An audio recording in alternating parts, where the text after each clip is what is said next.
I'd like to talk to you a little bit about elliptic curve and ECDSA, elliptic curve digital signature algorithm. And this gets used in lots of stuff.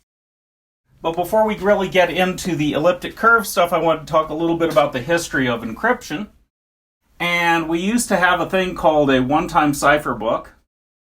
Okay, and these books were basically passwords. So you'd have A, B, C, D, E, F. And this was a problem because both sides had to get this book. So the distribution of the keys was a huge problem. And lots of people went to lots of effort. Like, for instance, there was a sunken Russian missile submarine. Okay, and the United States tried to go and recover that submarine so that it could get this code book. And it put billions of dollars into this. And it got revealed what they were really doing when they tried to do this, and it didn't work.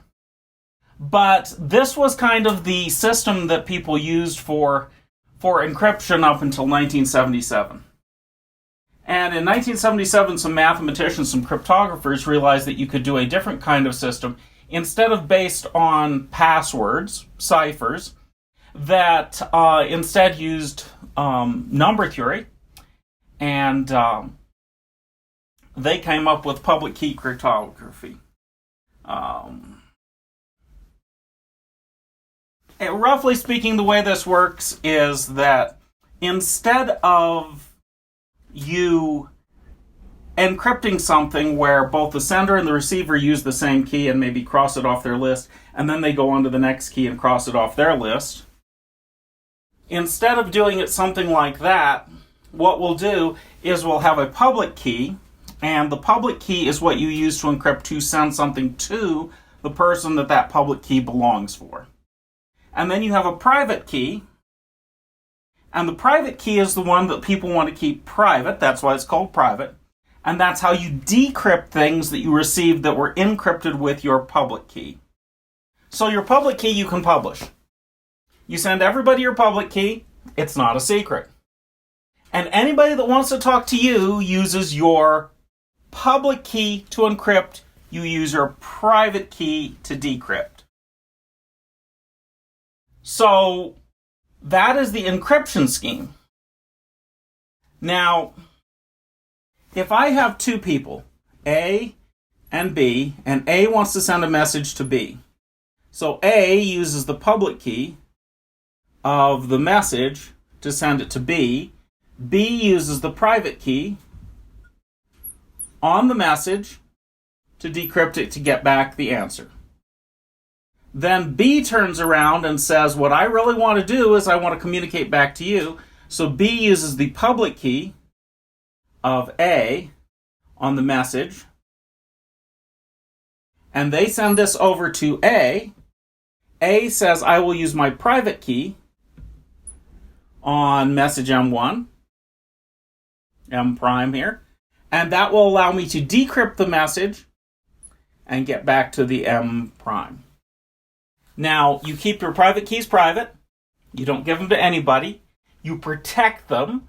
And by doing this, you can send a message. The problem is one of speed. This is slow. Now, in 85, when I first got exposed to public key cryptography, and 77 they invented this. 1983 they started a company to promote this. They've made hundreds of millions of dollars with their RSA encryption scheme. Lots of people use it for lots of stuff. But they say that it is 1,000 times slower than an encryption scheme based on good passwords up here called AES. There are other schemes, but that's the one we're going to describe here. And 1,000 times slower has been pretty much a constant because in 85, when I first saw this, you could do these encryptions with about 100 digits decimal. And today, you need something reasonable for key size, like 8,000 digits to 16,000 digits. And when you start multiplying numbers with 16,000 digits in them, it takes a lot of time. It takes a lot of space. It's computationally intensive. It's really slow. So they don't really send messages like this much. the message that they send turns out to be the key here. And the message tends to be something like an AES password, a 32 byte password that it generates randomly. You encrypt it, you send the password across to the other side decrypts it, they generate another one, they send it back. Now, by doing this, each side has each other's 32 byte AES fast encryption scheme, and we've solved the problem of the public key, and we've used it for one specific thing. We've used it to send back and forth this other piece of information. And this is what all of TLS, which is what is underlying transport for HTTPS, works. At the front, you do a key exchange. Once you get the key exchange done, you then proceed to use AES encryption, which is built into almost all processors these days in the hardware. So not only is it 1,000 times faster if you do it in software, it's like 10 to 20,000 times as fast because it's built right into the hardware. Intel architecture has its M1 instructions. Others like ARM have instructions in hardware for doing this very quickly. So this is what's going on with the public keys. Now, I have simplified key exchange quite a bit here. I've kind of waved my hands. If you're actually going to do this, if you're actually going to use public keys for encryption, you don't just do this. If you're going to send messages, you've got to make certain that the messages aren't factorable. So you want to add a nonce, which is a number that counts up or a value that changes over time for every message, to your message so that we can't have some common set of things that allows us to factor this. Because all of this stuff is based on problems that are hard. Like RSA encryption is based on how difficult it is to factor a number to get the prime factors.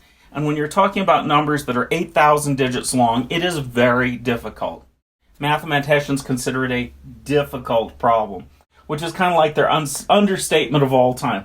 Difficult, for all practical purposes here, means impossible in the lifetime of the universe.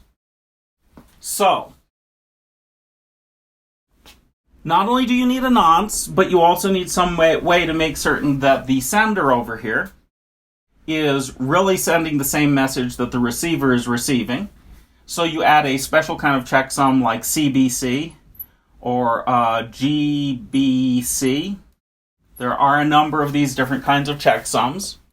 You may also want to do something like prove that the sender and the receiver are who they claim to be.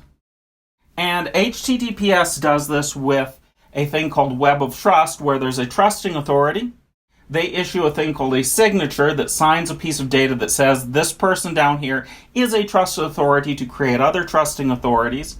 It goes down through a tree of these until you get to a final endpoint that says that, yes, I can trace back through every one of these signatures and verify each piece of data, and each one of these signatures based on this scheme leads me back to a known point of trust. Now, if you have these trees of trust, you also have to have ways of invalidating something if somebody goes wrong and they leak a private key. Private keys do leak. Microsoft leaked one a few years ago. Other people have done worse leaks. Some of them have done leaks so bad that they have been banned from the system of trust altogether.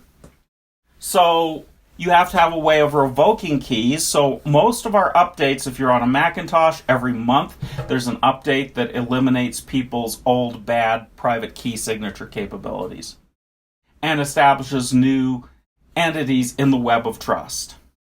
Now, if you live in a place where the private key is required that you give up that private key to, say, the government, like the country of Georgia, where all private keys have to be turned into the government, then they can listen in on your communication, because if they have the private key, they can decrypt it. And there are a number of countries out there that, yeah, they do this. Okay? Russia, Georgia, there are a bunch of them these days. United States is not one of them yet. So, as long as you have this working and you don't lose the private keys, it works well.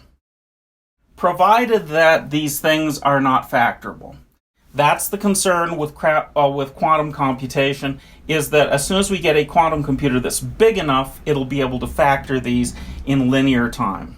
Linear being fast, like 30 minutes time. As opposed to right now, if you go and try to attack this and factor a number that big, you're talking about, 10 to the 15th years to factor it on average. And 10 to the 15th years is enough that nobody worries about it. So this is kind of the picture.